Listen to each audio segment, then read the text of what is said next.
সকালে জাতীয় সংসদ ভবনের দক্ষিণ প্লাজায় এক ঐতিহাসিক ও ভাবগাম্ভীর্যপূর্ণ পরিবেশে নবনির্বাচিত সংসদ সদস্যদের শপথ গ্রহণ অনুষ্ঠান সম্পন্ন হওয়ার ঠিক পরপরই দেশের রাজনৈতিক ও প্রশাসনিক অঙ্গনে এক নতুন বার্তা নিয়ে হাজির হলেন বিএনপির মহাসচিব মির্জা ফখরুল ইসলাম আলমগীর।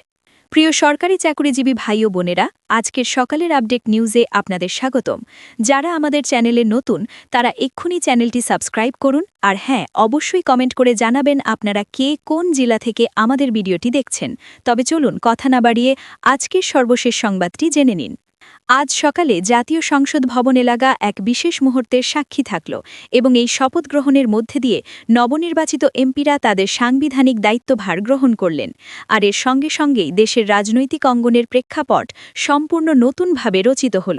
শপথ গ্রহণের আনুষ্ঠানিকতা শেষে যখন এমপিরা বেরিয়ে আসছিলেন, তখন অপেক্ষমান শত শত সাংবাদিকের ভিড়ে দাঁড়িয়ে একান্ত আলাপচারিতায় ও প্রেস ব্রিফিংয়ে মির্জা ফখরুল ইসলাম আলমগীর অত্যন্ত স্পষ্ট ভাষায় এবং দৃঢ় কণ্ঠে প্রকাশ করলেন যে নবনির্বাচিত এমপিদের এবং নতুন সরকারের সর্বপ্রথম ও প্রধান কাজ হবে পে স্কেল বাস্তবায়নের বিষয়টি অগ্রাধিকার ভিত্তিতে সমাধান করা।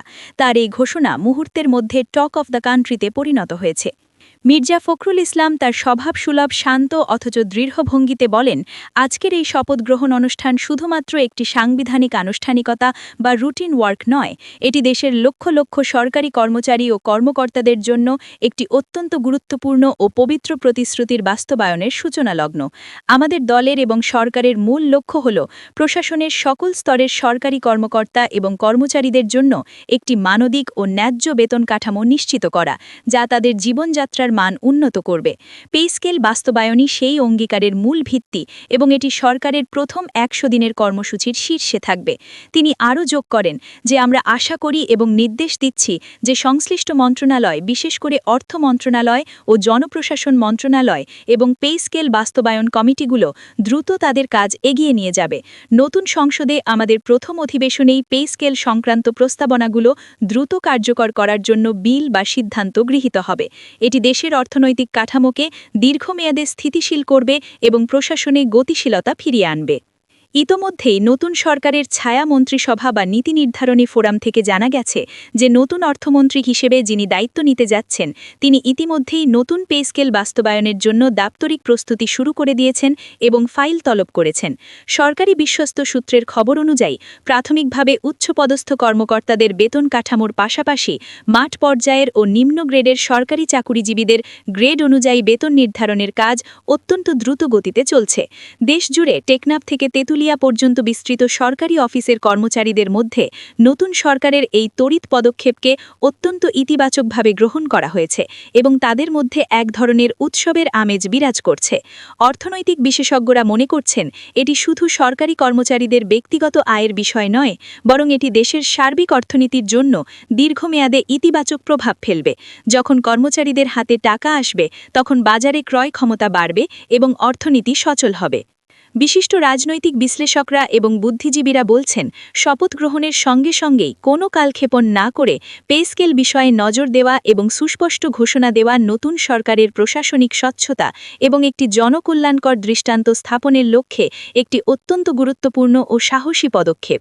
এমপিদের প্রথম কাজ হিসেবে এবং সরকারের অগ্রাধিকার হিসেবে এটিকে নির্বাচন করা সরকারের কর্মক্ষমতা এবং প্রগতি প্রদর্শনের একটি শক্তিশালী সংকেত হিসেবে বিবেচিত হচ্ছে। অনেকে মনে করছেন সরকারি সেবা প্রদান আরও দক্ষ, স্বচ্ছ ও ন্যায্য করার ক্ষেত্রে এবং দুর্নীতি কমানোর ক্ষেত্রে এটি একটি মাইল ফলক হতে যাচ্ছে, কারণ পেটের ক্ষুধা মিটলে কর্মচারীরা দুর্নীতি থেকে দূরে থাকবেন বলে আশা করা যায়। এদিকে দেশের বিভিন্ন স্থানে চায়ের দোকান থেকে শুরু করে ড্রয়িং রুম পর্যন্ত রাজনৈতিক পর্যবেক্ষক এবং সাধারণ নাগরিকরা এই বিষয় নিয়ে আলোচনা করছেন। নতুন পে স্কেল বাস্তবায়নের সময়সূচি কবে হবে এবং তার প্রভাব নিত্যপণ্যের বাজারে কতটা পড়বে সে সম্পর্কে তারা বিস্তারিত জানতে চাইছেন। তবে মির্জা ফখরুল আশ্বাস দিয়েছেন যে এই পদ্ধতিটি শীঘ্রই কার্যকর হবে এবং এটি এমনভাবে করা হবে যাতে বাজারে নেতিবাচক প্রভাব না পড়ে। ইতিমধ্যেই সংশ্লিষ্ট কর্মকর্তাদের মধ্যে এবং সচিবালয়ের করিডরে অত্যন্ত ইতিবাচক প্রতিক্রিয়া লক্ষ্য করা গেছে। পেছনের প্রেক্ষাপট বিচার করলে এবং গত এক দশকের ইতিহাস পর্যালোচনা করলে বোঝা যায় পূর্বের পে স্কেল বা 2015 সালের বেতন কাঠামো বর্তমান সময়ের উচ্চ মূল্যস্ফীতির বাজারে অনেক ক্ষেত্রেই সময় উপযোগী নয়, বরং তা প্রায়ই সরকারি কর্মকর্তাদের ন্যায্য সুবিধা নিশ্চিত করতে ব্যর্থ হয়েছে। দ্রব্যমূল্য যেখানে আকাশচুম্বী, সেখানে পুরনো স্কেলে সংসার চালানো দায় হয়ে পড়েছিল।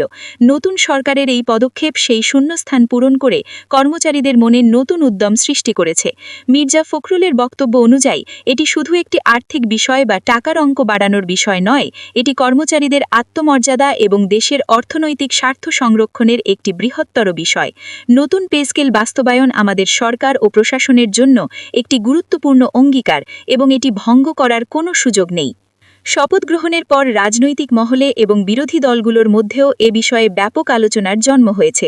বিভিন্ন নিরপেক্ষ বিশ্লেষক এবং অর্থনীতিবিদরা একমত পোষণ করেছেন যে পে স্কেল বাস্তবায়ন কর্মচারীদের জীবনযাত্রার মান উন্নত করবে এবং দেশের সরকারি সেবাকে আরও কার্যকর ও জনবান্ধব করবে। দেশের নাগরিকদের প্রত্যাশা, নতুন এমপিরা এবং সরকারের সংশ্লিষ্ট মন্ত্রণালয় এ বিষয়ে তাদের দৃঢ় অবস্থান ধরে রাখবেন এবং কোনো আমলাতান্ত্রিক জটিলতায় না গিয়ে পে স্কেল বাস্তবায়ন দ্রুততার সাথে সম্পন্ন করবেন। পরিশেষে বলা যায়, আজকের দিনটি শুধু নতুন সংসদ সদস্যদের দায়িত্বভার গ্রহণের দিন হিসেবে ইতিহাসে লেখা থাকবে না, বরং দেশের 22 লক্ষ সরকারি চাকুরিজীবী ও কর্মচারীদের মর্যাদা রক্ষার ক্ষেত্রে এবং তাদের অধিকার আদায়ের ক্ষেত্রে একটি গুরুত্বপূর্ণ মাইলফলক হিসেবে ইতিহাসের স্বর্ণাক্ষরে স্থান নিল।